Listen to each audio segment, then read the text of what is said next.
Hello दोस्तों, स्वागत है आप सभी का हमारे यूट्यूब चैनल विधिकारी में। दोस्तों, इस वीडियो में हम बात करेंगे भारतीय साक्ष्य अधिनियम 2023 की। और यह इस सीरीज का दूसरा पार्ट है, क्योंकि इसके पहले एक पार्ट के माध्यम से हमने 50 प्रश्नों को हल किया है और अभी तक हम जो धारा 5 है वहां तक के प्रावधानों को देखा है, डिस्कस किया है। उसके आगे के जो प्रश्न हैं उसको हम इस पार्ट में डिस्कस करेंगे और इसी तरीके से हम निरंतर क्रम से आगे बढ़ते हुए इस पूरी संहिता को, पूरे अधिनियम को हम कवर करने की कोशिश करेंगे। और इसमें जो भी नए प्रावधान आपके शामिल किए गए हैं, जो नया बातें यहाँ पर जोड़ी गई हैं जो कि 1872 के अधिनियम के अंतर्गत नहीं थी, उन पर हम विशेष बल देते हुए इन सभी प्रश्नों को व्यवस्थित तरीके से हल करने की कोशिश करेंगे। इसके अलावा दोस्तों, हमारे चैनल विधिकारी पर आपको भारतीय नागरिक सुरक्षा संहिता को कंप्लीट कवर किया गया है, भारतीय न्याय संहिता को पूरी तरीके से कवर किया गया है। उसके सारे पार्ट में वीडियो जो है आपको उपलब्ध है, उनको आप देखिए और प्रश्नों को हल कीजिए। आइए यहाँ शुरू करते हैं इस भारतीय साक्ष्य अधिनियम के दूसरे पार्ट को और यहाँ पर देखते हैं जो प्रश्न है वो किस प्रकार से पूछे गए हैं। तो अगला प्रश्न है कि भारतीय साक्ष्य अधिनियम 2023 की धारा 5 में किसका उल्लेख नहीं किया गया है। तो धारा 5 के अंतर्गत आप देखेंगे जो भारतीय साक्ष्य अधिनियम है उसमें यह बातें हैं कि वे तथ्य जो विवादक तथ्यों या सुसंगत तथ्यों के प्रसंग हेतु या परिणाम हैं। तो ऐसे तथ्य जो विवादक तथ्य या सुसंगत तथ्य के प्रसंग हेतु या परिणाम है वह सुसंगत हैं। तो यहाँ पर प्रसंग इसके अंतर्गत दिया गया है, हेतुक दिया गया है और परिणाम दिया गया है, लेकिन इसमें प्रयोजन अर्थात उद्देश्य शब्द का कहीं भी कोई उल्लेख नहीं किया गया है। तो तीसरा विकल्प सही होगा। अगला प्रश्न है कि प्रश्न यह है कि क्या क ने ख को लूटा है। ये इस बात का लेकर के विवाद है। तो निम्नलिखित में से कौन सा कथन यहाँ पर सुसंगत नहीं होगा।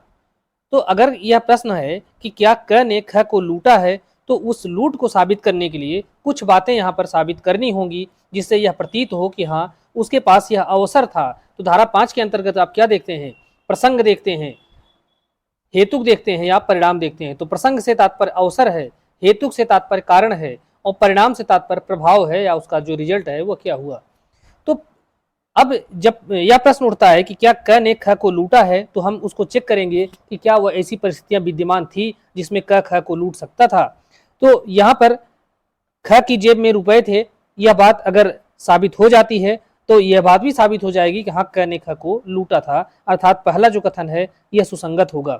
दूसरा यह है कि ख ने क को बताए थे कि उसके पास रुपए हैं, इसलिए क को पता था कि ख के पास रुपए हैं और उसने मौका पा करके उससे लूट कर लिया, उसका पैसा लूट लिया। ख ने क के पुत्र को बताया था कि उसके पास रुपए हैं, तो ख ने क के पुत्र को भी बताया था और पुत्र जाकर के हो सकता है वो क को बता दिया हो। तो इस प्रकार से यह तीनों बातें अगर साबित होती हैं तो इससे यह पता चलता है कि यहाँ पर क को यह मालूम था कि ख के पास पैसे थे। जब उसको यह मालूम था तो उसका जो है अवसर उसको मिल गया उसको लूटने का। इसलिए इन परिस्थितियों को साबित हो जाने से यह साबित होता है कि हाँ क ने ख को लूटा है। लेकिन ख ने अन्य व्यक्तियों से नहीं बताया था कि उसके पास रुपए हैं, फिर भी जो है ख ने उसको लूट लिया। तो इस बात को यहाँ पर साबित करना जरूरी नहीं है और यह कथन अगर दिया जाता है तो यह सुसंगत नहीं होगा। तो यहाँ पर ऊपर की तीनों बातें अगर हैं वह सुसंगत होंगे, लेकिन लास्ट वाली जो बात है वह सुसंगत नहीं होगी। अगला प्रश्न है कि प्रश्न यह है कि क्या क ने ख की हत्या की है। उस स्थान पर जहां हत्या की गई थी या उसके समीप भूमि पर गुत्थम गुत्था से बने हुए चिन्ह भारतीय साक्ष्य अधिनियम की किस धारा के अंतर्गत सुसंगत है। अर्थात इसका तात्पर्य यह है कि एक स्थान पर ए और बी जो है अर्थात क और ख जो है यह आपस में लड़ाई किए हैं। तो जब लड़ाई किए हैं तो इनकी उस भूमि पर इनके पैरों के जो निशान हैं वहां पर अगर कीचड़ है तो कीचड़ में जो निशान दिखाई देते हैं और इस तरीके के अन्य जो एविडेंस हैं वहां पर, उससे यह प्रतीत होता है कि हाँ यहाँ पर लड़ाई हुई थी और वह लड़ाई हुई थी, उसी लड़ाई के दौरान उसकी हत्या हुई थी। तो यहाँ पर क्या दिखाई देता है आपको, परिणाम दिखाई देता है जो कि धारा 5 के अंतर्गत सुसंगत होता है, प्रसंग हेतुक या परिणाम। तो उस जो गुत्थम गुत्था हुआ है वह लड़ाई का परिणाम है और ऐसा जो परिणाम है वह धारा 5 के अंतर्गत सुसंगत होगा। और यही बातें आप 1872 का जो साक्ष्य अधिनियम है उसके अंतर्गत धारा 7 के अंतर्गत देखते हैं। तो गुत्थम गुत्था से तात्पर्य क्या है कि वहां पर उसकी हत्या की गई थी, वहां पर लड़ाई हुई थी, इसलिए उनके पैरों के निशान, वहां पर गिरने पड़ने की जो है निशान, ब्लड अगर गिरा है या इस तरीके के और कुछ सामान लिया गया है, वो सब गिरा हुआ है, तो वह सब क्या है, उस लड़ाई का ही परिणाम है और इसी परिणाम होने के कारण वो धारा 5 के अंतर्गत सुसंगत होंगे। अगला प्रश्न है, भारतीय साक्ष्य अधिनियम 2023 की धारा 23 में निम्नलिखित में से कौन सुसंगत नहीं है। अब धारा 23 को देखेंगे, धारा 6 को देखेंगे तो धारा 6 के अंतर्गत आपको मिलता क्या है, हेतु, तैयारी और आचरण। और आचरण भी दो तरीके का है, एक तो पूर्व का और दूसरा जो है पश्चात का। यह दो प्रकार के आचरण जो है यहाँ आते हैं, लेकिन इसके अंतर्गत आशय शब्द का कहीं उल्लेख नहीं किया गया है। तो सुसंगत जो है धारा 6 के अंतर्गत क्या सुसंगत नहीं है, आशय सुसंगत नहीं है, बाकी हेतु, तैयारी और आचरण सुसंगत है। आचरण भी कैसा होता है, पूर्व या पश्चात का आचरण हो सकता है। अब इसको यहाँ से बहुत सारे प्रश्न पूछे जाते हैं, खास करके मेंस में बहुत सारे प्रश्न बनते हैं। इसके अंतर्गत दो स्पष्टीकरण दिया गया है, उस स्पष्टीकरण भी बाकायदा प्रश्न पूछे जाते हैं और मेंस में प्रॉब्लम पूछी जाती है। तो आगे देखते हैं धारा 6 के अंतर्गत जो प्रॉब्लम बेस्ड क्वेश्चन है उसको, कि विष के द्वारा ख की हत्या करने के लिए क का विचारण किया जाता है। विचारण इसलिए किया गया कि क ने जहर देकर के ख की हत्या कर दी। अब यह बात, इस बात के लिए विचारण किया जा रहा है और यही विवाद का विषय है। अब यहाँ पर कौन सा तथ्य सुसंगत होगा, हमें इसे देखना है। यह तथ्य कि ख की मृत्यु से पहले क ने ख को दिए गए विष जैसा ही विष जो है वह प्राप्त किया था। यह साबित कर दिया जाता है कि जो क है, जिसके ऊपर आरोप है कि उसने ख की जहर देकर के हत्या किया था, तो अब जो है घटना के पूर्व उसकी जो तैयारी है उसको चेक किया जाएगा। तैयारी क्या किया था कि उसने जैसा उसको विष देकर के मारा गया ख को, उस वही विष या उसी प्रकार का विष उसने एक दुकान से खरीदा था और दुकानदार जो है इस बात का साक्ष्य दे देता है, उसको बताता है। तो यह इस बात के लिए सुसंगत है कि उसने जो है जो ख है उसी ने ख की हत्या की है और उसका जो पूर्व तैयारी है वह इस बात को दर्शित करता है, इसलिए वह सुसंगत होगा। तो यहाँ पर आपका पहला कथन सही होगा। अगला प्रश्न है कि प्रश्न यह है कि क्या क के साथ बलात्संग किया गया।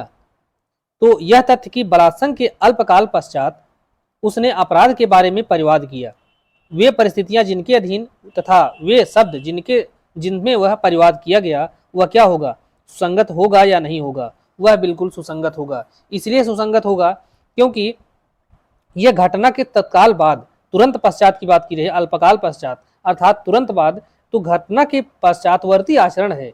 तो अगर वह परिवाद करके कह रहा है, इसका तात्पर्य यह है कि उसको जो है कार्रवाई करने की उस पर मांग कर रहा है। अगर वह परिवाद के बिना अगर इस प्रकार से शिकायत करता है तो वह सुसंगत नहीं होगा। यहाँ पर आपको यह परिवाद शब्द पे विशेष रूप से ध्यान रखना होगा।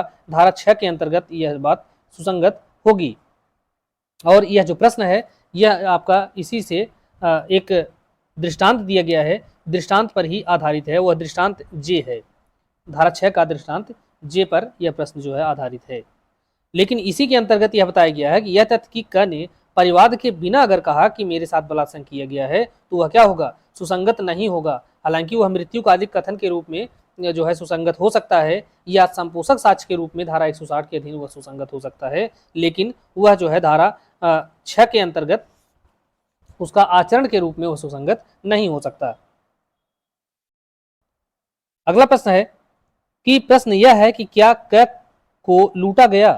तो यह तथ्य कि उसने कोई परिवाद किए बिना कहा कि मुझे लूटा गया है, तो यह कथन आचरण के रूप में उसका सुसंगत नहीं होगा। आचरण के रूप में सुसंगत नहीं होगा, लेकिन यह कथन करने के बाद अगर उसकी मृत्यु हो जाती है तो वह मृत्युकालिक कथन के रूप में सुसंगत हो सकता है, लेकिन आचरण के रूप में सुसंगत नहीं है।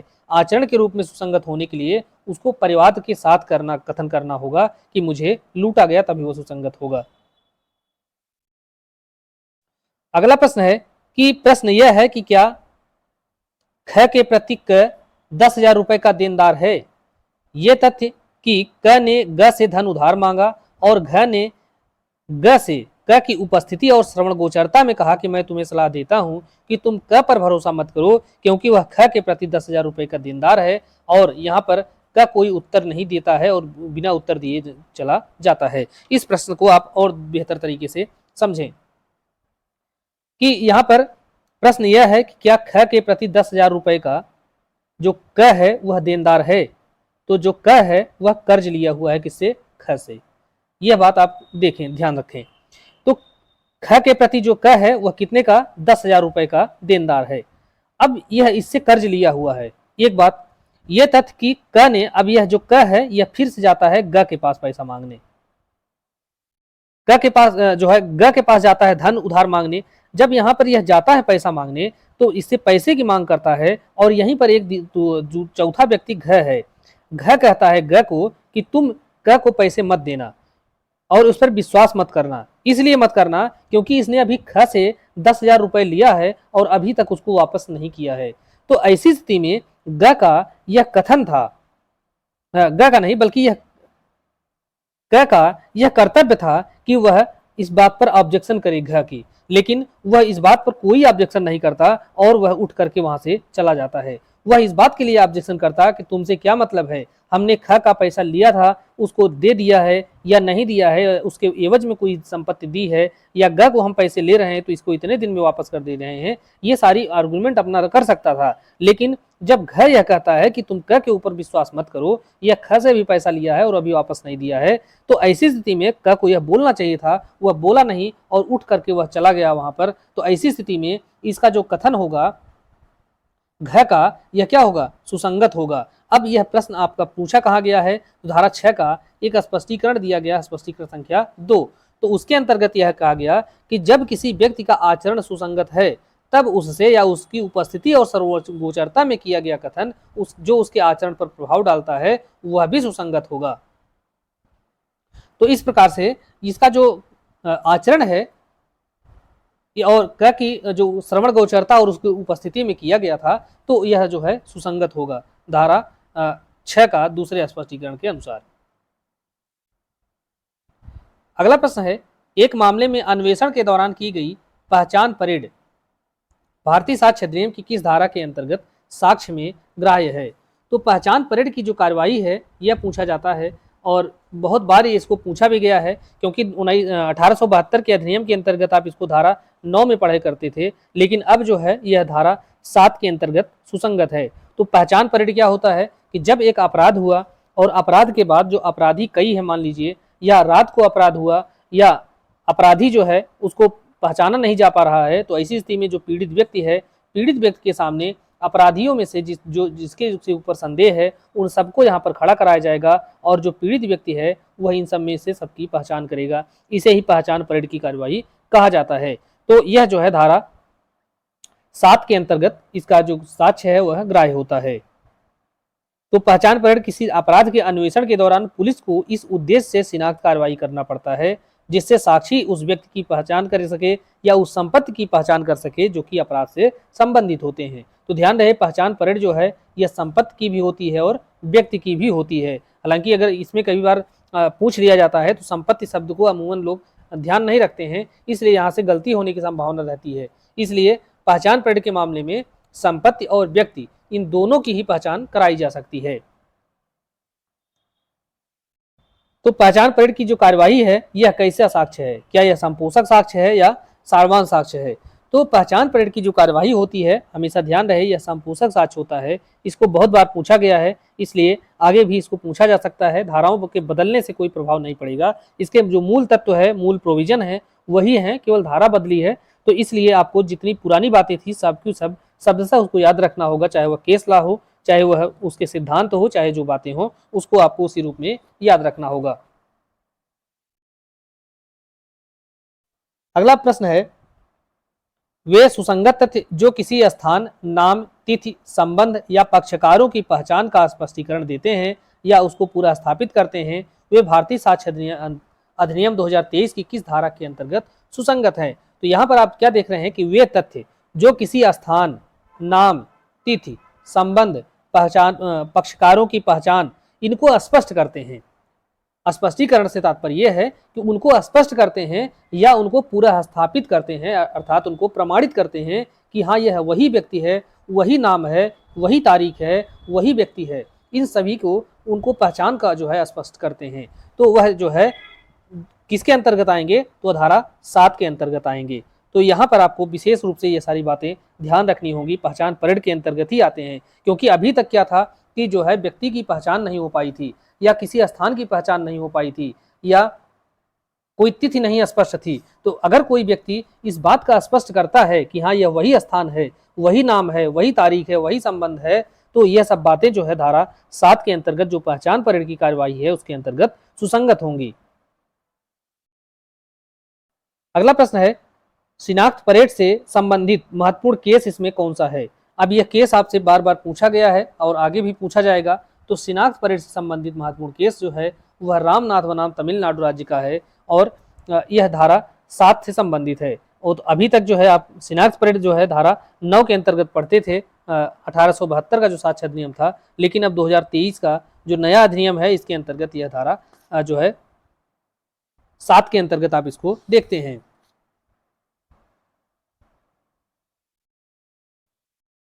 तो रामनाथ बनाम तमिलनाडु राज्य का जो केस है इसमें निर्णय क्या दिया गया था, इसको भी आपको समझना होगा कि इसमें यह कहा गया कि कार्यवाही शिनाख्त अर्थात शिनाख्त परेड का जो अभिप्राय है वह यह है संदिग्ध व्यक्ति को पहचान के लिए अन्य व्यक्तियों के साथ लाइन में खड़ा करना, जिससे यह पता चल सके कि क्या वह वही अपराधी व्यक्ति है, क्योंकि अपराधी का वर्णन उन लोगों के द्वारा नहीं किया जाता जो घटना का प्रत्यक्षदर्शी साक्षी होने का दावा करते हैं। तो ऐसे केस में कार्यवाही शिनाख्त कराना अन्वेषण एजेंसी या अभियोजन के हित में उतना ही है जितना संदिग्ध व्यक्ति या अपराधी के हित में है। तो अन्वेषण एजेंसी जो होती है उनको क्या चाहिए, उनको यह चाहिए कि एक अपराधी व्यक्ति को सही तरीके से पहचाना जा सके ताकि उसके ऊपर सही कार्यवाही हो सके। और दूसरी बात यह है कि जो संदिग्ध व्यक्ति है, मान लीजिए यह संदिग्ध है लेकिन वास्तविक अपराध इसने नहीं किया है, अब इसको फंस सकता है, इसलिए इसके हित में भी उतना ही है कि इसकी भी पहचान परेड जो है कराई जाए ताकि अपराधी जो है इसको पहचान इसकी स्पष्ट कर सके कि इसने अपराध किया है या नहीं किया है। अगर नहीं किया है फिर भी इसके ऊपर कार्रवाई कर रही है तो यह क्या है, यह इसको जो है फंसाने वाला कार्य है। इसलिए संदिग्ध व्यक्ति के हित में उतना ही है जितना कि अभियोजन के हित में है।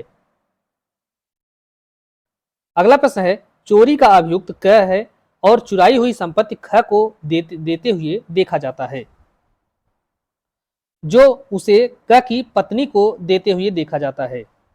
ख उसे देते हुए कहता है कि क ने कहा है कि तुम इसको छिपा दो।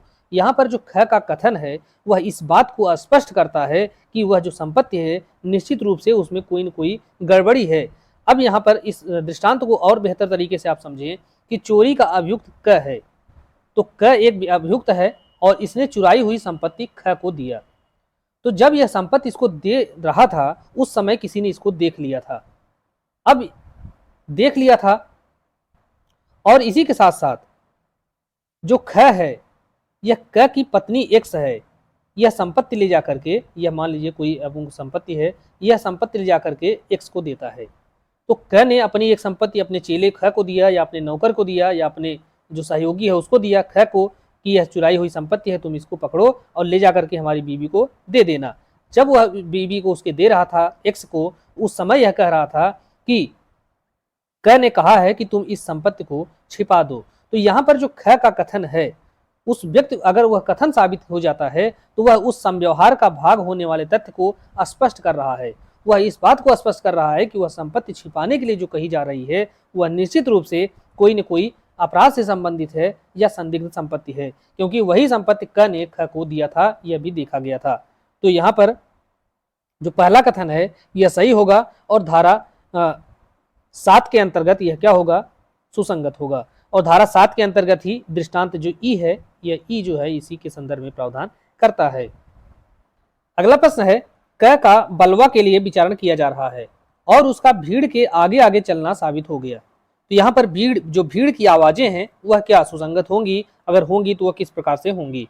तो बलवे के लिए अगर उसका विचारण किया जा रहा है और भीड़ के आगे आगे चलना यह साबित भी हो चुका है, तो यहाँ पर जो भीड़ की आवाज है वह सुसंगत होगी। इसलिए सुसंगत होगी क्योंकि वह समव्यवहार की प्रकृति को स्पष्ट कर रही है।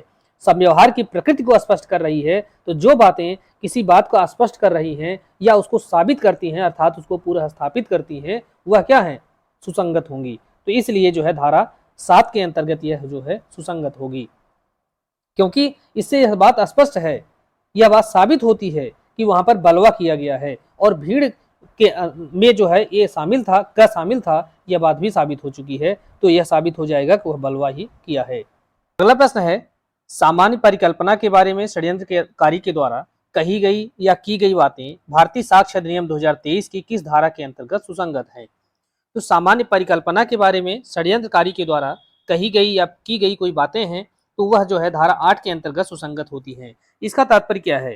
तो इसका अर्थ यह है कि अगर कुछ लोग मिल करके एक षड्यंत्र का गठन करते हैं और उस षड्यंत्र के अनुक्रम में वह कोई कार्य करने का जो है आशय रखते हैं और इसी षड्यंत्र के अनुसरण में वह कोई बात करते हैं, कोई पत्र लेखन करते हैं, कोई संव्यवहार करते हैं, तो इन इन पूरे प्रक्रम में, इस पूरी प्रक्रिया में किसी एक व्यक्ति के द्वारा अगर कोई बात कही जाती है या कोई कार्य किया जाता है तो वह जो है सबके विरुद्ध क्या होता है? सुसंगत होता है, क्योंकि वह जो है षड्यंत्र के अनुसरण में वो सारे कार्य जो है वह किए जा रहे हैं। तो यही जो है एजेंसी का सिद्धांत अगर कई बार पूछा जाता है तो यही जो है धारा 8 है और इसी के अंतर्गत एजेंसी का सिद्धांत, अभिकरण का सिद्धांत जो है निहित है। क्योंकि यहाँ पर कई लोग मिल करके एक अभिकरण का गठन करते हैं और उन कई लोगों में से चूंकि आशय समान है सबका, षड्यंत्र वो कर रहे हैं, तो वहां पर अगर एक व्यक्ति के द्वारा कोई कार्य किया जाता है तो समझा जाएगा सभी व्यक्ति के द्वारा वह कार्य किया गया है और वह कार्य जो है सभी व्यक्तियों के विरुद्ध सुसंगत भी होता है।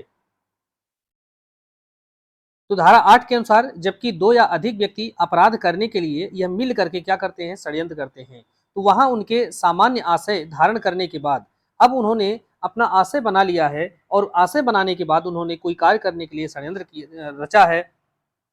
उसके बाद अगर वह कोई बात कहते हैं या कोई कार्य करते हैं या कोई पत्र आदि लेखन करते हैं तो यह उन व्यक्तियों के में से प्रत्येक के विरुद्ध वह षड्यंत्र का अस्तित्व साबित करने के लिए सुसंगत होंगी जो कि उस षड्यंत्र का हिस्सा हैं। तो धारा 8 जो है यही बात स्पष्ट करती है।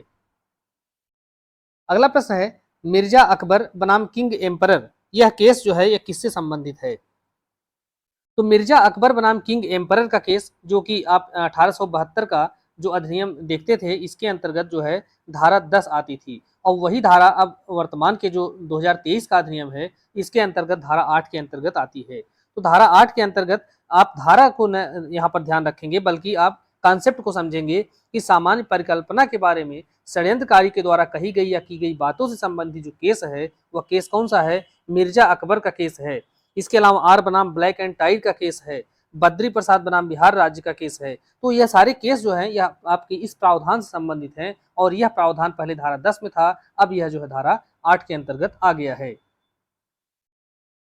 तो यहाँ पर आप देखें धारा 8 से संबंधित वही जो केस जो बताया आपने, आर बनाम ब्लैक एंड टाई का केस है, मिर्जा अकबर बनाम एम्परर का केस है, बद्री प्रसाद राय बनाम बिहार राज्य, शार्दुल सिंह बनाम महाराष्ट्र राज्य, बाल मुकुंद बनाम एम्परर। तो ये सारे केस जो है ये महत्वपूर्ण है, यह प्री में भी आपसे पूछे जाते हैं और मेंस में भी जब आप उत्तर लिखते हैं तो वहां पर इसका जिक्र आवश्यक होता है। अगला प्रश्न है भारतीय साक्ष्य अधिनियम 2023 की कौन सी धारा एजेंसी के सिद्धांत पर आधारित है?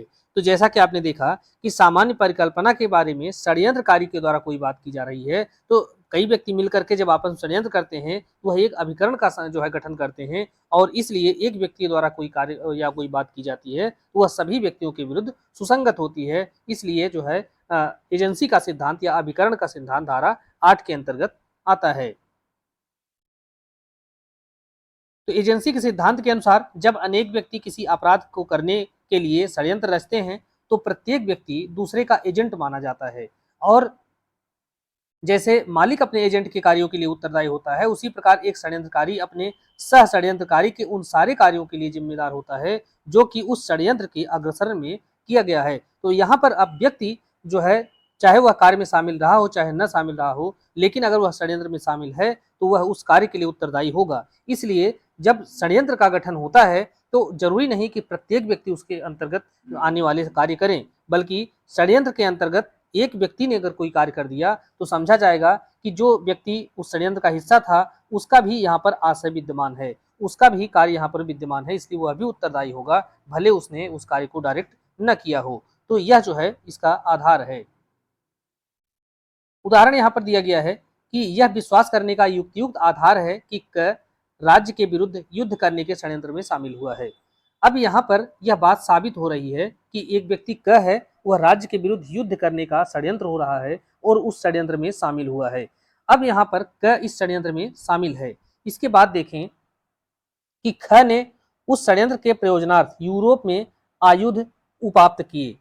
अब यहाँ पर क नहीं आयुध जो है प्राप्त कर रहा है, बल्कि कौन कर रहा है, ख कर रहा है, लेकिन उस षड्यंत्र के अनुसरण में कर रहा है और उस षड्यंत्र का हिस्सा क भी है। तो यहाँ पर भले ख जो है आयुध यूरोप से प्राप्त कर रहा है, लेकिन इसके लिए क भी जिम्मेदार होगा।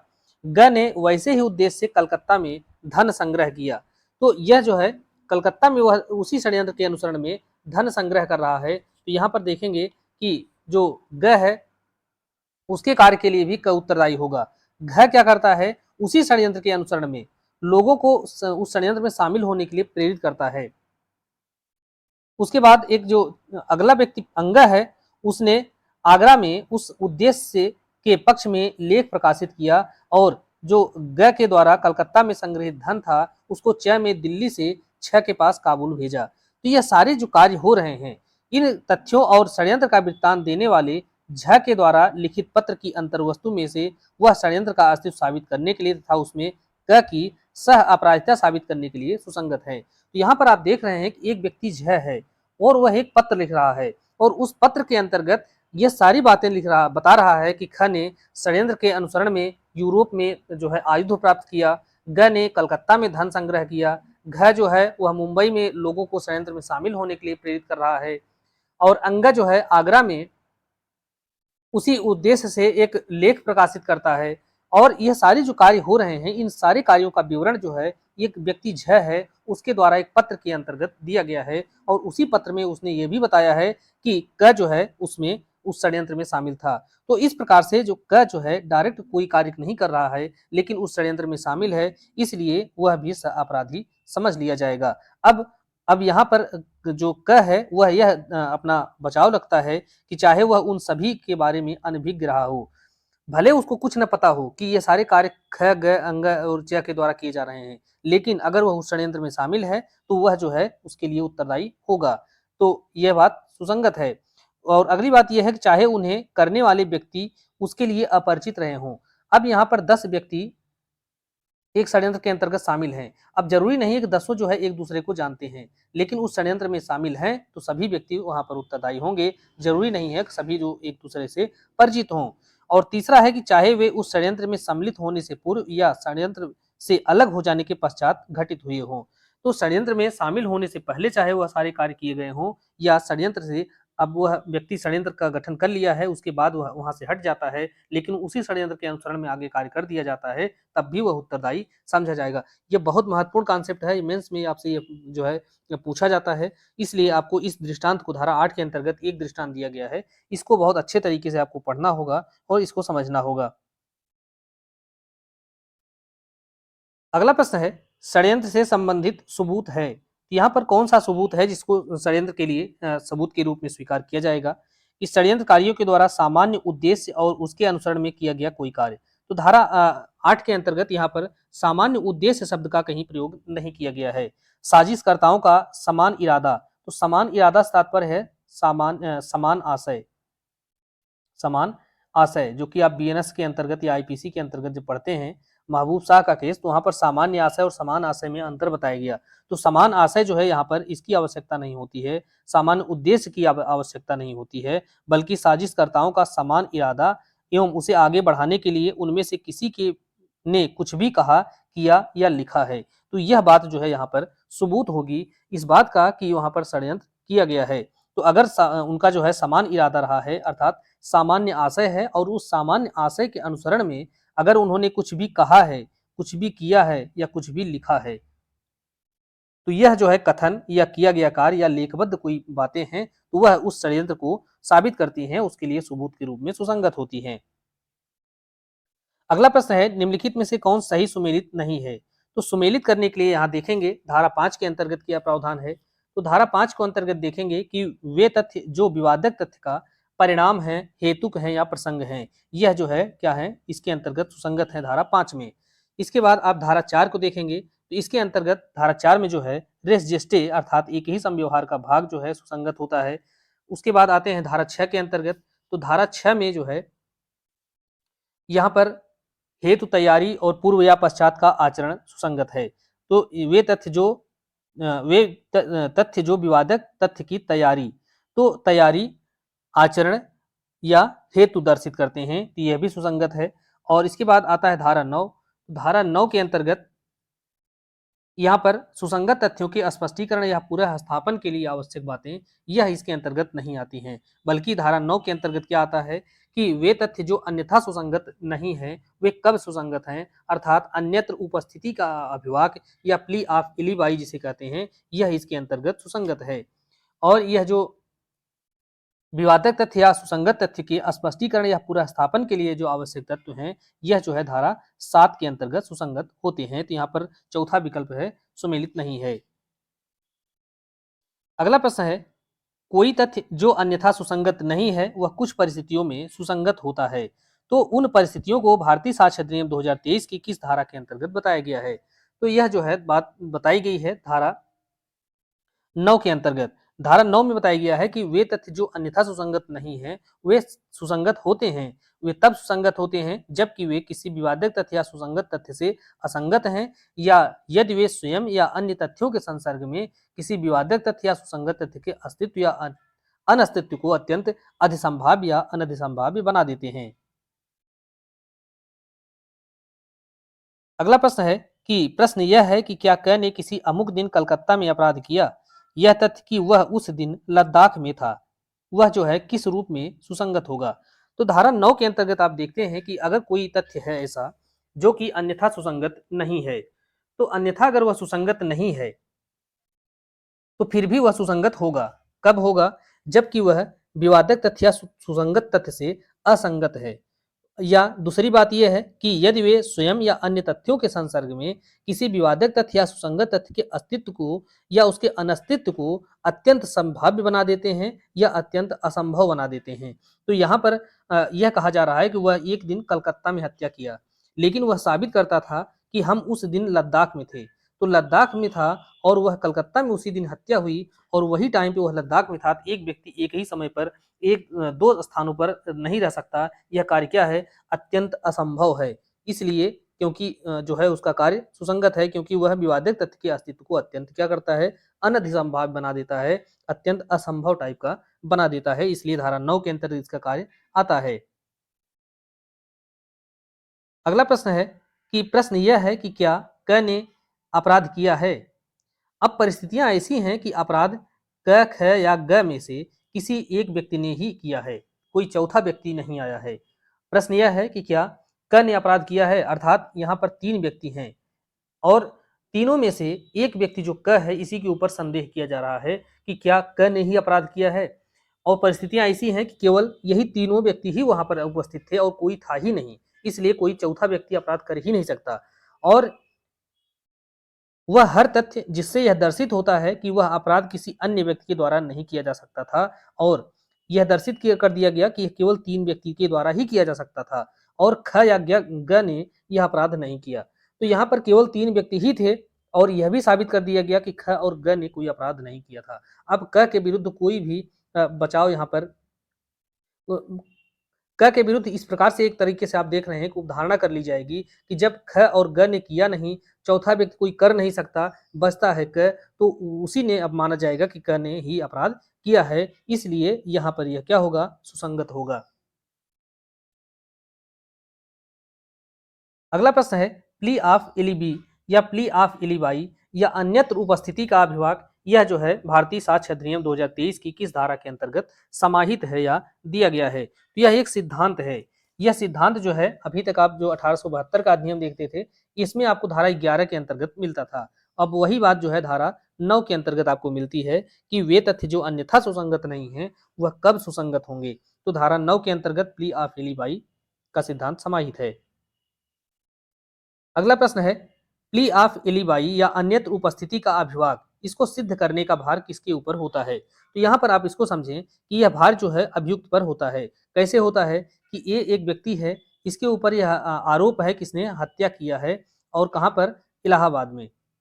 इलाहाबाद में इसने हत्या किया 2 तारीख को, और यह इस बात को साबित कर दिया, चाहे वह अपने फ्लाइट के टिकट के माध्यम से या वहां पर उपस्थित किसी सीसीटीवी कैमरे के माध्यम से या किसी अन्य माध्यम से, यह साबित कर दिया कि यह इस दिन जो है लद्दाख में था।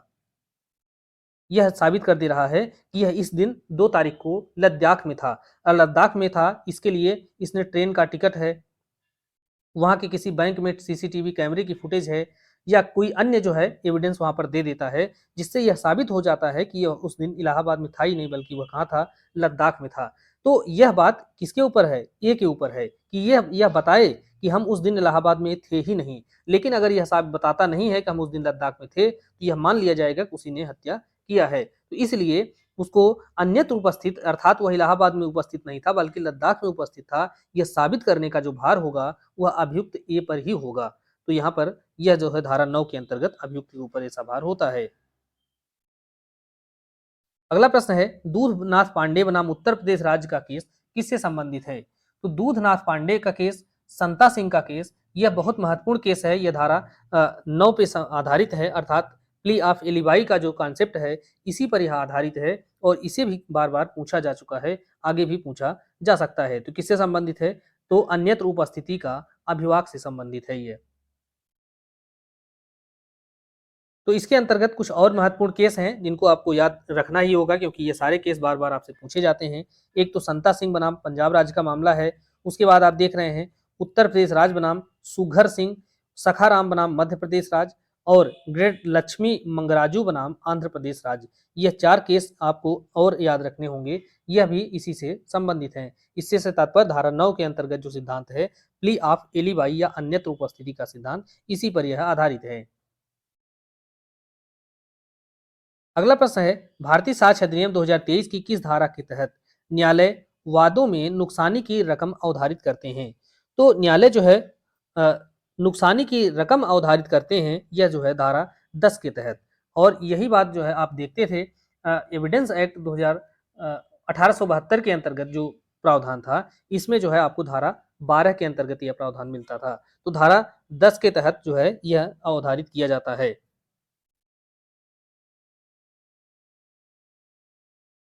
अब यहाँ पर देखेंगे धारा 10 के अंतर्गत ये प्रावधान है कि नुकसानी प्राप्त करने वाले वादों में रकम अवधारित करने के लिए कौन से साक्ष्य सुसंगत होंगे, उसके बारे में बताया गया है। तो सिविल मामलों में नुकसानी ही सबसे अधिक प्रचलित उपचार है और इस उपचार का निर्धारण किसके द्वारा किया जाता है? तो यहाँ पर हमेशा ध्यान रखना चाहिए, न्यायालय के द्वारा।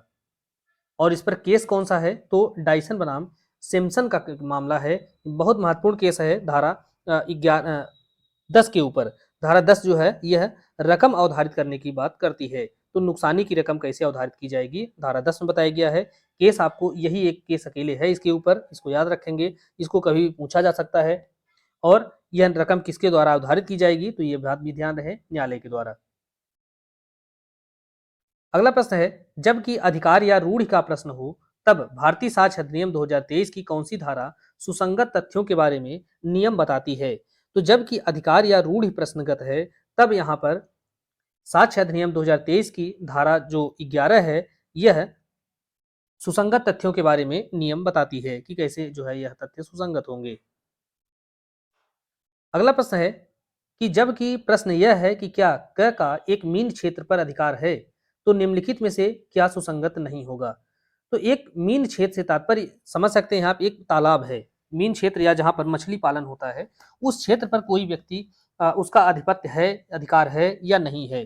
तो अगर कोई व्यक्ति इसको साबित करना चाहता है तो वहां पर उसको क्या साबित करना होगा, क्या अगर वह पेश करता है तो वह सुसंगत होगा या क्या नहीं होगा?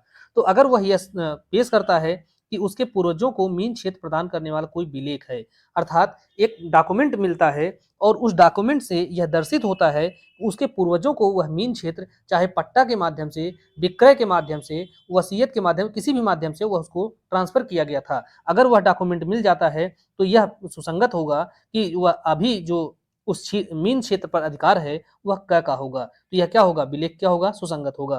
पूछा जा रहा है क्या सुसंगत नहीं होगा। दूसरा है कि क के पिता के द्वारा उस मीन क्षेत्र में जो है दखल किया गया है। तो दखल अंदाजी जो है यह जरूरी नहीं है कि वैध ही हो या अवैध हो। तो अगर इस प्रकार से किसी तरीके का उसके पिता ने वहां पर दखल आदि किया है तो यह कोई सुसंगत नहीं है, क्योंकि अगर वैध तरीका है या अवैध तरीके से दखल किया गया है तो इस दखल से यहाँ पर यह बात स्पष्ट नहीं होती है, इसलिए यह जो है सुसंगत नहीं होगा। लेकिन अगला है कि क के पिता के द्वारा उस बंधक से अनमेल पाक्षिक अनुदान, तो उस बंधक से अनमेल कोई पाक्षिक अनुदान किया जाता है तो यह भी सुसंगत होगा। कोई विशिष्ट उदाहरण है जिसमें क के पिता ने अपने अधिकार का प्रयोग किया था। तो यहाँ पर कोई ऐसा उदाहरण दिया जाता है जिससे यह दर्शित होता है कि उसके पिता ने उस पर अपने अधिकार का प्रयोग किया था, उसको बंधक में रखा था, उसको गिरवी रखा था, पट्टा रखा था। ये सारे अगर कोई डॉक्यूमेंट पेश किए जाते हैं तो ये सब सुसंगत होंगे। लेकिन यहाँ पर जो दूसरा वाला है कि वह उस मीन क्षेत्र में दखल अगर विधिपूर्ण दखल होता तो यह सुसंगत होता, लेकिन केवल दखल बताया गया है तो यहाँ पर यह सुसंगत नहीं होगा। तो यहाँ पर उदाहरण देखेंगे कि प्रश्न यह है कि क्या क का एक मीन क्षेत्र पर अधिकार है? तो क के पूर्वजों को मीन क्षेत्र प्रदान करने वाला कोई विलेख है, यह सुसंगत होगा। क के पिता के द्वारा उस मीन क्षेत्र का अगर कोई बंधक रखा जाता है, तब भी सुसंगत होगा, क्योंकि यह दर्शित करता है कि उसके पास अधिकार था, कब्जा था, तभी वह उसको बंधक रख सकता है, अन्यथा नहीं रख सकता। तीसरा है कि क के पिता के द्वारा उस बंधक से अनमेल कोई पाक्षिक अनुदान किया जाता है। कोई अन्य विशिष्ट उदाहरण है जिनमें क के पिता ने अपने अधिकार का प्रयोग किया था या जिनमें कोई अन्य व्यक्ति कोई अधिकार उसको प्रयोग करने से रोका गया था। इस प्रकार से अगर कोई डॉक्यूमेंट यहाँ पर उपलब्ध किया जाता है, पेश किया जाता है न्यायालय के समक्ष, तो वह सभी क्या होगा? सुसंगत होगा। और यह किस धारा के तहत सुसंगत होगा? धारा 11 के तहत सुसंगत होगा। और यहाँ पर अपना अधिकार साबित किया जा रहा है, और 11 के अंतर्गत अधिकार या रूढ़ प्रश्नगत होता है, तब कौन से तथ्य सुसंगत होंगे, इस बात की बात की गई है। अगला प्रश्न है, भारतीय साक्ष्य अधिनियम 2023 की धारा 11 में अधिकार अथवा रूढ़ को स्पष्ट करने हेतु कोई समव्यवहार किया गया है या कोई विशिष्ट उदाहरण है, तो यह क्या होगा? सुसंगत होगा। अर्थात कोई व्यक्ति अपने अधिकार को साबित करना चाहता है या कोई रूढ़ को साबित करना चाहता है कि यह रूढ़ इतने समय से अस्तित्व में है, तो उसके लिए वह क्या करेगा? कोई समव्यवहार अगर किया है, कोई लेन देन किया है, ट्रांजेक्शन किया है, उसको वह पेश करता है, या कोई विशिष्ट उदाहरण है उसके पास जिसमें यह साबित होता है कि उसके पास अधिकार था, तो यह अगर पेश किया जाता है तो वह सुसंगत होंगे। लेकिन किसी अपराध के अस्तित्व के बारे में यह जो अ, चीजें हैं, समव्यवहार है या विशेष उदाहरण है, ये सुसंगत नहीं होते हैं। यह निर्णय जो है कि दिया गया था गुरदीप सिंह बनाम श्रीमती अंग्रेज कौर का केस है। यह केस आपको ध्यान रखना है, और इसमें जो डिसीजन दिया गया था यह भी ध्यान रखना है, क्योंकि इसको आप डायरेक्ट जो है आपसे पूछा गया है, आगे भी पूछा जा सकता है। और यह किस धारा से संबंधित है? यह जो है धारा 11 है, और यही धारा अगर 1872 वाली पूछी जाए तो यह जो है धारा 13 थी। तो 13 के अंतर्गत या नई धारा संहिता के अंतर्गत, नए अधिनियम के अंतर्गत धारा 11 क्या करती है कि अधिकार या रूढ़ के अस्तित्व को बारे में प्रावधान। अन्य केस जो है हर प्रसाद बनाम शिव दयाल का है, महामाया देवी बनाम हरिदास का केस है, और सुब्रमण्यम चेट्टियार बनाम कुमारप्पा चेट्टियार, ये सारे केस भी इसी से संबंधित हैं। अगला प्रश्न है कि मन या शरीर की कोई दशा या शारीरिक संवेदना दर्शित करने वाले तथ्य भारतीय साक्ष्य अधिनियम 2023 की किस धारा के अंतर्गत सुसंगत हैं? तो मन या शरीर की कोई दशा, शारीरिक संवेदना का कोई अस्तित्व, यह जो है धारा 12 के अंतर्गत सुसंगत होते हैं। और यही बात अगर पुरानी अधिनियम के अंतर्गत देखें तो धारा 14 के अंतर्गत ये सुसंगत हैं। अब यहाँ से जो धारा 12 है, इस पर बहुत सारे प्रश्न पूछे जाते हैं। मेंस में आपसे डायरेक्ट यहाँ से जो प्रॉब्लम है इसी को उठा करके जो है प्रॉब्लम बेस्ड क्वेश्चन बनाए जाते हैं, इसलिए आपको इसको विशेष रूप से ध्यान से पढ़ना होगा। इसी प्रकार से इसके पहले आपने पढ़ा धारा 6 को। धारा 6 के अंतर्गत हेतु, तैयारी और पूर्व या पश्चात का आचरण है, उसके अंतर्गत भी आपने देखा 2 स्पष्टीकरण दिए गए हैं, वहां से भी खूब प्रश्न मेंस में आपसे पूछे जाते हैं। और इसी की तरह से जो है आपको धारा 12 को भी ध्यान रखना होगा, यहाँ पर भी बहुत सारे प्रश्न पूछे जाते हैं। अगला प्रश्न है, भारतीय साक्ष्य अधिनियम 2023 की धारा 12 के अंतर्गत मानसिक दशा दर्शित नहीं करता है। तो धारा 12 के अंतर्गत यह बताया कि मन की दशा अर्थात मानसिक दशा के अंतर्गत क्या क्या आता है। तो इसमें आता है आशय, ज्ञान, उपेक्षा, उतावलापन, सद्भावना, वैमनस्य, लेकिन इसके अंतर्गत हेतुक नहीं आता है। तो इस प्रकार से आप देख रहे हैं धारा 12 के अंतर्गत जो मन की दशा है, तो मन की दशा के अंतर्गत ये सारी बातें आती हैं, लेकिन हेतुक नहीं आता है। तो मन की दशा में एक बार फिर से देखेंगे यहाँ पर पूरी बातें कौन कौन सी आती हैं, क्या नहीं आती। तो आशय, ज्ञान, सद्भाव, उपेक्षा, उतावलापन, किसी विशिष्ट व्यक्ति के प्रति वैमनस्य या सदिच्छा दर्शित करने वाले कोई तथ्य हैं, तो यह सब क्या कहे जाएंगे? मन की दशा कहे जाएंगे। वैमनस्य अर्थात किसी से वैर रखना, यह क्या है? मन की दशा है। या किसी के प्रति सदिच्छा अर्थात सद्भाव रखना, अच्छी विचार उसके प्रति रखना, यह सब क्या है? मन की दशा है। अगला प्रश्न है, क चुराया हुआ माल यह जानते हुए कि वह चुराया हुआ है प्राप्त करने का अभियुक्त है। तो वह जानबूझ करके कि यह जानता है कि अपराध से संबंधित चोरी का कोई सामान है, वह उसको प्राप्त कर लेता है और यह साबित कर दिया जाता है कि उसके कब्जे में कोई विशिष्ट चुराई हुई चीजें थी। तो यह तथ्य उसी समय उसके कब्जे में कई अन्य चीजें चुराई हुई थी, यह क्या है? सुसंगत है। इसको सामान्य शब्दों में समझें कि का एक व्यक्ति है, इसके ऊपर आरोप है कि इसने चुराया हुआ माल प्राप्त किया है। चुराया हुआ माल इसने प्राप्त किया है, इसके ऊपर यह आरोप है। अगर यह जो है इसी समय यह भी साबित किया जाता है कि इसके पास एक्स वाई जेड और इस प्रकार से 2-3 और चुराई हुई संपत्तियां इसके समय विद्यमान थी। तो यहां पर अगर मान लीजिए वह कहता है कि यह चुराया हुआ माल हम जानबूझ करके प्राप्त नहीं किए थे, लेकिन यह दर्शित कर दिया गया कि इसके पास चुराई हुई 2-3 संपत्ति और थी, यह सुसंगत है और यह इस बात का जो स्पष्ट रूप से स्पष्टीकरण करता है कि वह जो चुराया हुआ माल जानबूझ करके उसने प्राप्त किया है, इसलिए यह सुसंगत होगा। तो यहाँ पर धारा 12 के अंतर्गत यह कार्य सुसंगत है। तो यह तथ्य कि उस समय उसके कब्जे में कई अन्य चुराई हुई चीजें थी, यह दर्शित करने की प्रकृति रखने वाला होने के नाते सुसंगत है कि जो चीजें उसके कब्जे में थी उसमें से हर और सबके बारे में वह जानता था कि वह चुराई हुई चीजें थी, क्योंकि इससे क्या है, मानसिक दशा, उसकी मन की दशा जो है स्पष्ट होती है, उसका जो आशय है, आपराधिक आशय है, वह जो है उससे पता चलता है। अगला प्रश्न है, क पर ख की ख्याति की अपहानि करने के आशय से एक लांछन प्रकाशित करके मानहानि करने का अभियोग है। तो यह जो है आरोप है उसके ऊपर कि उसने किसी व्यक्ति की मानहानि की, और मानहानि कैसे की? तो अपमान लेख जो है प्रकाशित करके उसका मानहानि किया। अब जो है यह तथ्य दर्शित किया जाता है कि ख के बारे में क ने पूर्व प्रकाशन में किए, जिसमें ख के प्रति क का वैमनस्य दर्शित होता है, यह सुसंगत होगा। अब यहाँ पर एक इसके जो जब अपराध हुआ है कि उसने जब उसका मानहानि किया है और उसने यह जो है उसके ऊपर आरोप लगाता है कि उसने उसका मानहानि किया एक लांछन वाला लेख प्रकाशित करके, और यह भी दर्शित करता है कि यह पहली दफा नहीं है जबकि इसने हमारा मानहानि किया, बल्कि इसके पहले भी इसने 2-3 बार हमारे लिए इस प्रकार से कार्य कर दिया है जिससे हमारी मानहानि हो चुकी है। इसलिए यह कार्य क्या है? सुसंगत है कि अभी जो उसने प्रकाशित किया है वह भी उसने मानहानि के आशय से ही जो है प्रकाशित किया है। तो यहाँ पर क्या होता है, उसके मन की दशा अर्थात उसका आशय जो है इससे साबित होता है, इसलिए उसे ख की ख्याति की अपहानि करने का आशय साबित होता है, इसलिए वह सुसंगत होगा। अगला प्रश्न है, एक्स वाई के विरुद्ध नुकसान के लिए जो वाई के कुत्ते द्वारा जिसका हिंसक होना वाई जानता था वाद लाता है। अर्थात एक्स जो है वह वाई के विरुद्ध वाद लाता है, इसलिए वाद लाता है कि वाई का एक कुत्ता है और यह कुत्ता जो है यह हिंसक है और इसने जो है एक्स को काट लिया था और इसी के लिए यह वाई के ऊपर मुकदमा लाता है। तो यह तथ्य कि पूर्व में भी वाई के कुत्ते ने ए बी सी को काटा था, तो एक्स जो है यह भी बताता है कि वाई का यह कुत्ता है वह कैसा है, हिंसक है और केवल हम ही को नहीं काटा बल्कि इसके पहले वह ए बी और सी को भी काट चुका है। इसलिए अब इससे यह दर्शित होता है कि यह कुत्ता जो है हिंसक है और इसके बारे में वाई जानता भी था, लेकिन फिर भी उसने उसको जो है बांध के नहीं रखा और इसलिए इसका जो कार्य है क्या होगा, सुसंगत होगा। इससे यह दर्शित होता है कि वाई का जो आशय है वह उसकी मानसिक दशा दर्शित होती है कि उसका आशय है कि हमारा जो कुत्ता है लोगों को काटे, लोगों को डरा करके रखे, इसलिए अब जो है वाई एक्स को नुकसानी देने के लिए बाध्य होगा।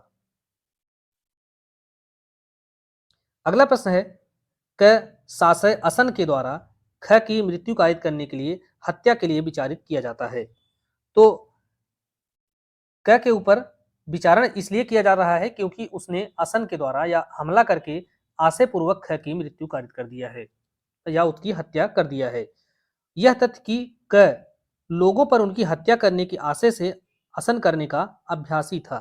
तो अगर यह दर्शित किया जाता है कि उसकी आदत थी कि वह लोगों की हत्या करे, तो अगर यह दर्शित किया जाता है कि उसकी आदत थी कि वह लोगों के ऊपर हत्या करे, यह जो है सुसंगत नहीं होगा, बल्कि यह क्या होगा, विसंगत होगा। और यह जो है धारा 12 का एक स्पष्टीकरण पहला है, इसके अंतर्गत आता है, क्योंकि यहाँ पर मन की दशा को साबित किया जा रहा है, लेकिन मन की दशा साधारण दशा होनी चाहिए, विशिष्ट नहीं। अगर यहाँ पर जो तथ्य इस नाते सुसंगत हैं कि वह मन की सुसंगत दशा के अस्तित्व को दर्शित करता है, तो उस जिससे यह दर्शित होना ही चाहिए कि मन की दशा साधारणतः नहीं थी, अपितु प्रश्नगत विशिष्ट विषय के बारे में ही अस्तित्व में है। तो यहाँ पर जो है पहले स्पष्टीकरण से संबंधित है। अगर यह दर्शित बताता है कि वह अभ्यासी था कि वो लोगों की हत्या करे, तो यह जो है साबित नहीं किया जा सकता, और साबित किया जाता तो यह क्या होगा, सुसंगत नहीं होगा, अर्थात विसंगत होगा। तो स्पष्टीकरण ये कहता है कि जो तथ्य इस नाते सुसंगत है कि वह मन की सुसंगत दशा के अस्तित्व को दर्शित करता है, जिससे वह दर्शित होना ही चाहिए कि वह मन की दशा साधारण नहीं थी, बल्कि क्या थी, विशिष्ट थी। अगला प्रश्न है, भारतीय साक्ष्य अधिनियम 2023 की किस धारा में पूर्व दोष सिद्धि सुसंगत है? तो पूर्व दोष सिद्धि जो है यह धारा 12 का दूसरा स्पष्टीकरण है। तो 12 का स्पष्टीकरण 2 है, इसी के अंतर्गत पूर्व दोष सिद्धि सुसंगत होती है। तो पूर्व दोष सिद्धि सुसंगत होने से क्या तात्पर्य है कि एक व्यक्ति है, वह किसी ऊपर हमला करता है, हमला करने के बाद अब यहाँ पर जब हमला किया जाता है, मान लीजिए एक्स के ऊपर, तो एक्स जो है यह दर्शित करता है कि यह व्यक्ति हमलावर रहा है पहले से भी, क्योंकि इसके पहले इसने 2-3 अवसर पर और जो है हमला किया था और उसको दोष सिद्ध भी किया जा चुका है। तो यहाँ पर जो है धारा 12 का दूसरा स्पष्टीकरण देखेंगे, तो जब किसी अपराध के अभियुक्त व्यक्ति के विचारण में इस धारा के अर्थ के अंतर्गत उस अभियुक्त के द्वारा किसी अपराध का पहले कभी किया जाना सुसंगत है, तब ऐसे व्यक्ति की पूर्व दोष सिद्धि भी सुसंगत तथ्य होती है। जैसे इसके पहले वाले प्रश्न में आपने देखा कि व्यक्ति को यह कहा जाता है कि यह हत्या करने के लिए असन करने का, अर्थात हमला करने का अभ्यासी है, तो केवल कह देने मात्र से वह जो तथ्य है स्वीकार नहीं कर लिया जाएगा, बल्कि आप स्पष्टीकरण 2 में जाइए और वहां पर अगर उसने इसके पहले कभी हमला किया है, लोगों को असन किया है, हत्या किया है, तो उसकी हत्या को आपको साबित करना होगा, उसकी पूर्व दोष सिद्धि को साबित करना होगा। अगर आप पूर्व दोष सिद्धि जो है साबित करते हैं, तब वह सुसंगत होगा, अन्यथा सुसंगत नहीं होगा। तो यह बात जो है आप देखते हैं धारा 12 के अंतर्गत दूसरे स्पष्टीकरण में। अगला प्रश्न है, निम्नलिखित में से कौन सा कथन सही नहीं है? तो पहला यह है कि अपेक्षित मानसिक दशा दर्शित करने वाले तथ्य सुसंगत होते हैं। तो मानसिक दशा अगर कोई तथ्य दर्शित करता है तो यह सुसंगत होता है, यह सही है। दूसरा है कि प्रत्येक उस तथ्य का साक्ष्य दिया जा सकता है जिससे एक व्यक्ति की शरीर की दशा या शारीरिक संवेदना का अनुमान लगाया जा सके, तो यह बात भी सही है। तीसरा है कि ऐसे तथ्यों का साक्ष्य दिया जा सकता है जो एक व्यक्ति के साधारणतः मन की दशा को साबित करता हो। तो अगर कोई साधारण मन की दशा है तो उसको साबित करने की जरूरत नहीं है, क्योंकि यहाँ पर मान के चला जाता है कि वह व्यक्ति यही सोचा होगा तभी उसने यह कार्य किया होगा। लेकिन अगर आप विशिष्ट विषय के बारे में कोई बात साबित करना चाहते हैं तो वहां पर आपको साबित करना होगा। तो साधारणतः मन की दशा को साबित करने की आवश्यकता नहीं होती है, बल्कि विशिष्ट जो है कोई दशा है, विशिष्ट विषय के बारे में कोई उसका विचार है, उसको दर्शित कर सकते हैं। कुछ मामलों में एक व्यक्ति की पूर्व दोष सिद्धि भी सुसंगत हो सकती है, यह बात भी सही है। तो यहाँ पर हमसे पूछा जा रहा है कौन सा सही नहीं है, तो तीसरा जो विकल्प है यह सही नहीं है। अगला प्रश्न है, निम्नलिखित में से कौन सही सुमेलित नहीं है? तो सुमेलित करने के लिए यहाँ पर आपसे पूछा जा रहा है, तो पहला है धारा 4। तो धारा 4 के अंतर्गत देखेंगे तो क्या आता है, तो धारा 4 में आपको एक ही समव्यवहार का भाग, अर्थात रेस जेस्टे का जो नियम है यह दिया गया है। तो यहाँ पर पहला ही विकल्प जो है वह सुसंगत सुमेलित नहीं है। सुसंगत तथ्यों का हेतुक जो है, हेतुक के संदर्भ में जो प्रावधान है यह दिया गया धारा 5 के अंतर्गत। बाकी धारा 9 को आप देखेंगे तो 9 के अंतर्गत जो प्रावधान है वे तथ्य जो अन्यथा सुसंगत नहीं है वे कब सुसंगत होंगे, तो यह बताया गया है। धारा 5 के अंतर्गत सुसंगत तथ्यों के जो है हेतुक प्रसंग या परिणाम के बारे में बताया गया है। उसके बाद धारा 12 को देखते हैं, तो शरीर की किसी दशा को दर्शित करने वाले, तो शरीर की दशा या मन की दशा को दर्शित करने वाले तथ्य जो धारा 12 में है। अगला प्रश्न है, कार्य आकस्मिक था या साशय था? इस प्रश्न पर प्रकाश डालने वाले तथ्य भारतीय साक्ष्य अधिनियम 2023 की किस धारा के अंतर्गत सुसंगत है? अर्थात यहाँ पर यह है कि एक घटना घटित होती है और उस घटना के घटित होने के संदर्भ में यहाँ पर दो बातें हैं कि क्या वह कार्य आकस्मिक रूप से घटित हो गया है या आशय पूर्वक उसको किया गया है, इस बात को साबित करना है। तो इस बात को साबित करना है जब, तो उसको हम कैसे साबित करेंगे, यह जो है धारा 13 के अंतर्गत प्रावधान दिया गया है। और इसके अंतर्गत 2-3 जो है एग्जाम्पल दिए गए हैं, दृष्टांत दिए गए हैं, बहुत महत्वपूर्ण एग्जाम्पल हैं और यहाँ से आपसे प्रश्न अक्सर पूछा जाता है। तो कोई कार्य आकस्मिक था, जैसे एक दुकान में आग लग गई, अब दुकान में आग लगी, यह आशयपूर्वक उस दुकान को जलाया गया या अपने आप आकस्मिक रूप से लग गई है। तो यहाँ पर जो है, मान लीजिए यह व्यक्ति ए है, इसकी दुकान जल गई है। अब यहाँ पर यह साबित किया जा सकता है कि इसके पहले भी इसने इसकी 2 दुकानें थी, उसने बीमा कराया और बीमा कराने के बाद उसमें आग लगा दिया या बीमा कराने के बाद उसमें आग लग गई। तो लगातार इसकी 2-3 दुकानों में आग लगी और आग तभी लगी जब कि उसने बीमा कराया।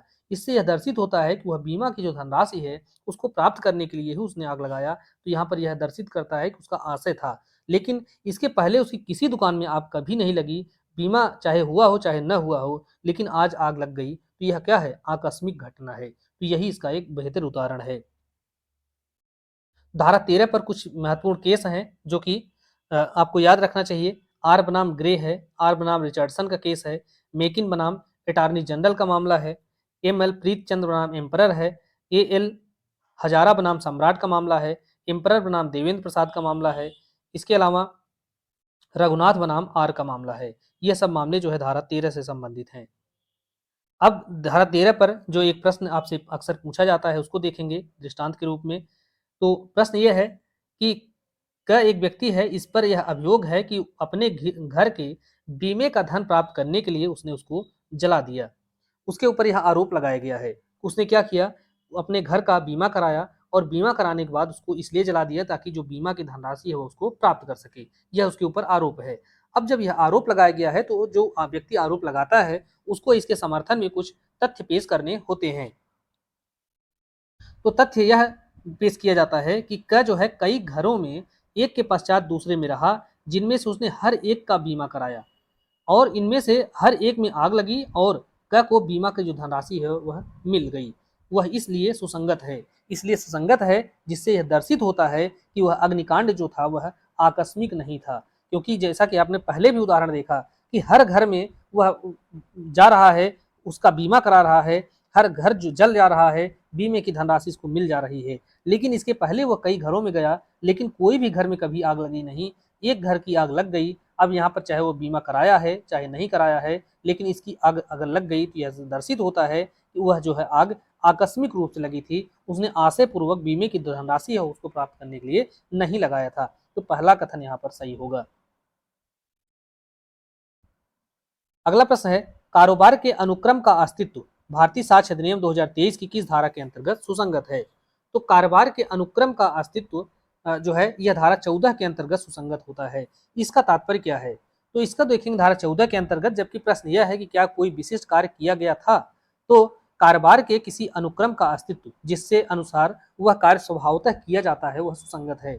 यहाँ पर उदाहरण देखेंगे, इसका 2 दृष्टांत दिया गया है। दृष्टांत यह है कि ये एक व्यक्ति है, इसने एक लेटर अर्थात पत्र जो है ले जाकर के पोस्ट ऑफिस में डाल दिया। पोस्ट ऑफिस में जो डाल दिया तो यहाँ पर जो डाकिया है, डाकिया के कारोबार का जो सामान्य इसकी ड्यूटी क्या है, यह पोस्ट कार्ड यहाँ पर से निकाले और निकाल करके इसको गंतव्य तक पहुँचाए। यह इसकी ड्यूटी है, यह कारोबार है इसका, सामान्य अनुक्रम में ऐसा कार्य किया जाता है। तो यहाँ पर अगर यह साबित कर दिया जाता है कि इसने यह पत्र यहाँ पर डाल दिया है, तो यह भी इससे साबित हो सकता है कि यह जो पत्र है यह अपने गंतव्य तक पहुँच गया होगा। तो यहाँ पर आप एक सामान्य उदाहरण इसको देखते समझ सकते हैं धारा 14 के अंतर्गत। आगे के प्रश्न हैं उनको माध्यम से हम और बेहतर समझेंगे इसे। अगला प्रश्न है कि प्रश्न यह है कि क्या एक विशिष्ट पत्र ए को मिला? यह प्रश्न है कि क्या एक विशिष्ट पत्र जिसको भेज दिया गया था, डाकिया डाक में डाल दिया गया था, तो क्या वह ए को मिल गया या नहीं मिला? तो यह तथ्य दर्शित किया जाता है कि पत्र सम्यक अनुक्रम में डाक में डाला गया, अर्थात जो पोस्ट बॉक्स है उसमें डाल दिया गया और वह जो भेजने वाला व्यक्ति है उसको वापस नहीं हुआ। तो इसका तात्पर्य यह है कि वह जो है क्या होगा, विशिष्ट पत्र ए को मिल गया होगा। इसलिए मिल गया होगा क्योंकि वह कारोबार के सामान्य अनुक्रम में जो डाकिया है उसको ले जाकर के ए तक क्या हुआ, पहुंचा दिया होगा। इसलिए यह क्या होगा, सुसंगत होगा। वह अगर पुनः प्रेषण केंद्र द्वारा नहीं लौटाया गया तो यह मान लिया जाएगा कि वह पत्र ए को मिल गया और यह क्या होगा, सुसंगत होगा। तो इसके अंतर्गत आपको 2 एग्जाम्पल हैं, 2 दृष्टांत हैं, यह भी याद रखना होगा क्योंकि यहाँ से प्रश्न पूछे जाते हैं। कि प्रश्न यह है कि क्या एक विशिष्ट पत्र प्रेषित किया गया था ये तथ्य कि कारोबार का यह साधारण अनुक्रम था कि वे सभी पत्र जो किसी खास स्थान में अर्थात यहाँ पर पोस्ट बॉक्स में रख दिए जाते थे, डाक में डाले जाने के लिए ले जाए जाते थे, और कि वह पत्र उस स्थान में रख दिया गया था, सुसंगत है। एक कोई स्थान बनाया गया है, मान लीजिए पोस्ट ऑफिस बनाई गई है, पोस्ट बॉक्स नंबर बनाया गया है, लोग इसमें अपना पत्र डाल देते हैं ले जा करके। तो जब पत्र इसमें डाल दिए जाते हैं, तो अगर यहाँ पर पत्र डाला गया, यह समझ लिया जाएगा कि उसको यहाँ पर से निकाल करके जो हेड पोस्ट ऑफिस है वहां तक पहुंचाया गया होगा, और वहां पर से फिर उसको गंतव्य तक अपने भेज दिया हो गया होगा। तो यहाँ पर इसका जो एक कड़ी है पूरी, अगर पहली कड़ी को साबित कर दिया गया कि हमने पोस्ट बॉक्स में अपना लेटर डाल दिया था, तो अगर यह साबित कर दिया गया तो यह बात सुसंगत है कि वह जो पत्र है वह गंतव्य तक अपने पहुंच गया है, तो यह क्या होगा, सुसंगत होगा। दूसरा प्रश्न इसका दृष्टांत है कि प्रश्न यह है कि क्या एक विशिष्ट पत्र क को मिला, तो यह तथ्य कि वह सम्यक अनुक्रम में डाक में डाला गया था और वह वापस कभी नहीं लौटा, तो यह सुसंगत होगा कि वह जिसको भेजा गया था उसको मिल गया है।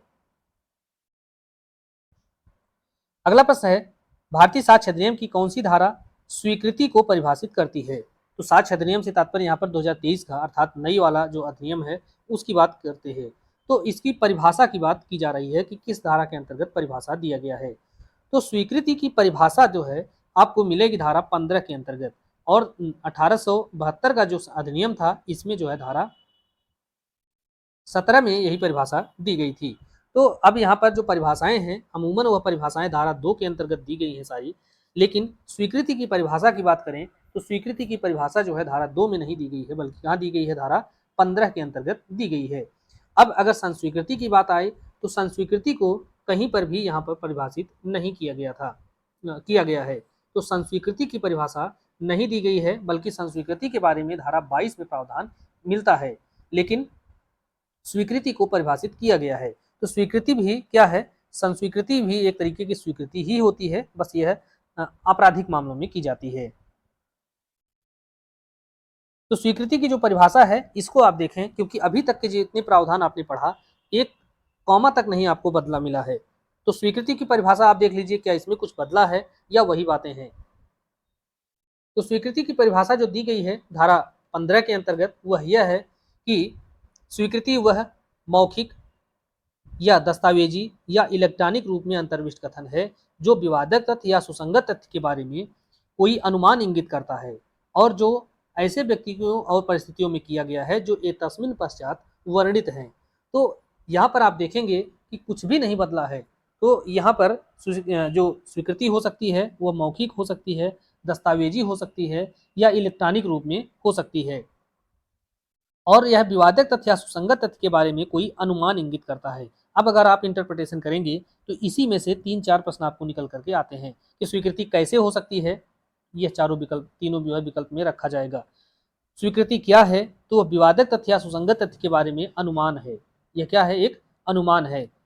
और कब होना चाहिए, किस परिस्थिति में होना चाहिए, यह सारी परिस्थितियां बताई गई हैं धारा 16, 17, 18 इधर 16, 17, 18, 19 के अंतर्गत ये सारी परिस्थितियां बताई गई हैं कि किन परिस्थितियों में स्वीकृति हो सकती है और किसके द्वारा स्वीकृति हो सकती है। तो इस प्रकार से आप देखें तो धारा 15 की जो परिभाषा है इसी से आपको कई बातें स्पष्ट हो जाती हैं।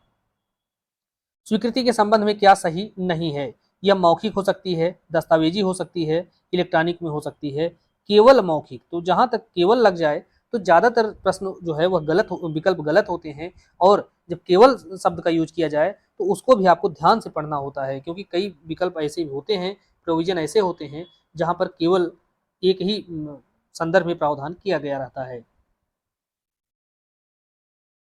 अगला प्रश्न है, भारतीय साक्ष्य अधिनियम में स्वीकृति कौन कर सकता है? तो स्वीकृति कौन कर सकता है, तो इसके संदर्भ में अगर आप देखें तो धारा 16 के अंतर्गत जो है प्रावधान दिया गया है। धारा 16 में बताया गया है, जबकि धारा 15 के अंतर्गत आपने देखा स्वीकृति की परिभाषा दी गई है। 16 के अंतर्गत स्वीकृति कौन कर सकता है, तो कार्यवाही से संबंधित गवाह, कार्यवाही से संबंधित पक्षकार।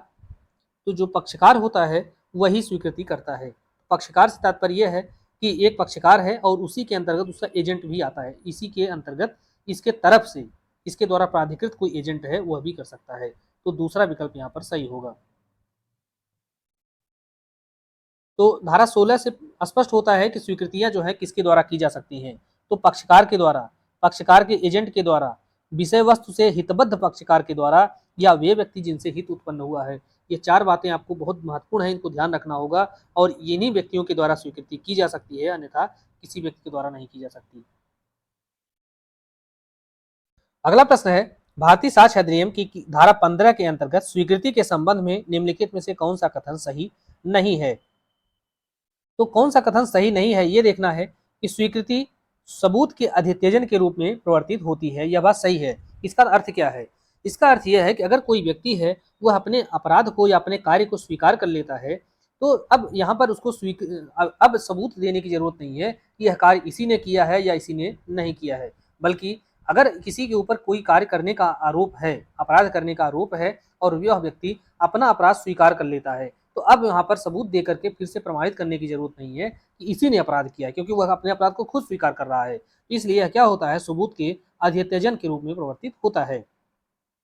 दूसरा है कि स्वीकृति वह कथन है जो आवश्यक रूप से स्वयं के हित के विपरीत होती है। यह बात सही नहीं है, क्योंकि जरूरी नहीं है कि स्वीकृति जो है अपने विपरीत ही की जाए।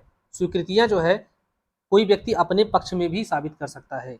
तो कब कोई व्यक्ति स्वीकृति को अपने पक्ष में साबित कर सकता है, धारा 19 में इसके बारे में प्रावधान दिया गया है और मेंस में एक पूरा प्रश्न इस पे बनता है। जैसे अगर करने के बाद वह कथन व्यक्ति मर जाता है तो मृत्युकालिक कथन के रूप में, मर गया होता तो वह कथन मृत्युकालिक कथन के रूप में सुसंगत होता, उसके मन की या शरीर की किसी दशा के अस्तित्व के दौरान किया जाता है। तो इस तरीके से कुछ कार्य होते हैं, जबकि स्वीकृतियां जो है कोई व्यक्ति स्वयं के पक्ष में भी कर सकता है। तीसरा है कि ऐसा कथन जिससे किसी विवादित तथ्य या सुसंगत तथ्य के बारे में अनुमान लगता है तो यह स्वीकृति हो सकती है। धारा 15 में स्पष्ट बताया गया है।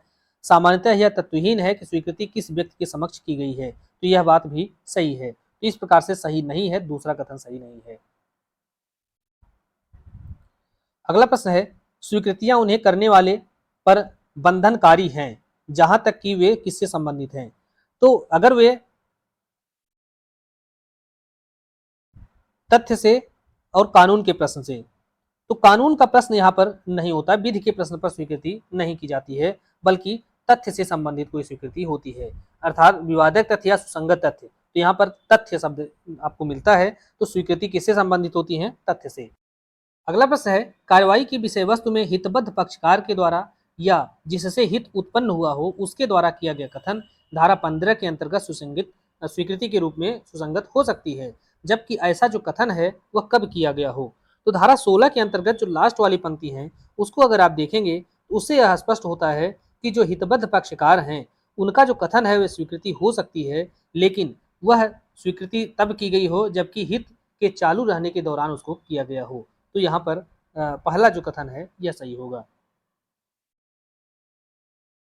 अगला प्रश्न है, ख के लिए भाटक संग्रह का दायित्व क लेता है, अर्थात क इस जिम्मेदारी लेता है कि हम ख के लिए जो भाटक देय है अलग अलग व्यक्तियों से, वह किराया देय है, वह किराया हम वसूल करेंगे।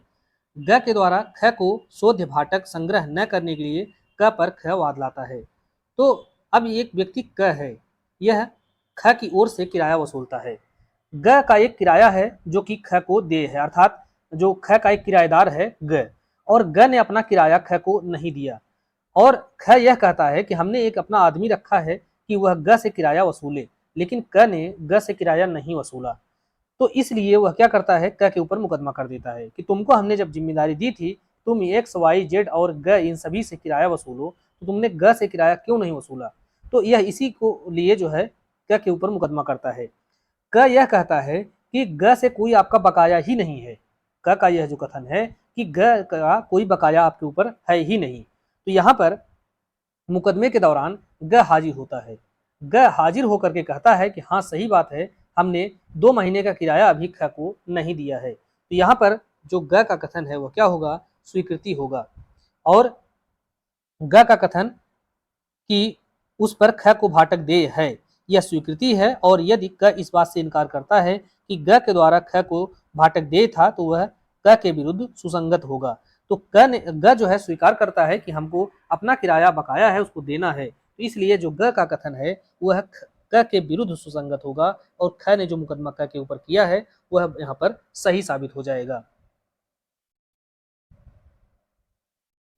अगला प्रश्न है, उन व्यक्तियों के द्वारा स्वीकृतियां किस धारा में सुसंगत हैं जिनकी स्थिति वाद के पक्षकारों के विरुद्ध साबित की जानी चाहिए। तो जो ऊपर आपने प्रश्न देखा है वही बातें यहाँ पर धारा 17 के अंतर्गत बताई गई हैं। उन व्यक्तियों के द्वारा स्वीकृतियां जिनकी स्थिति वाद के पक्षकारों के विरुद्ध साबित की जानी है।